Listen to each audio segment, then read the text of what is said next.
Hi guys, welcome back to How to Online. In this video, I'm going to show you how to fix Google Drive video is still processing, right? So how you can fix it. So just to show you, I will upload a video over my Google Drive. So just let me take a video and I will upload it, right? And it will take very few seconds just to get upload. So we will wait here.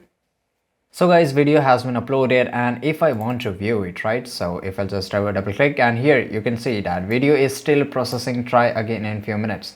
And let's say what happened, why this happened, right, why we get this issue, because whenever we upload a video over the Google Drive, it take a very few second, or not a few second, it will take around a minute, or it's sometime depending upon the video size. So it just take some time to view that video.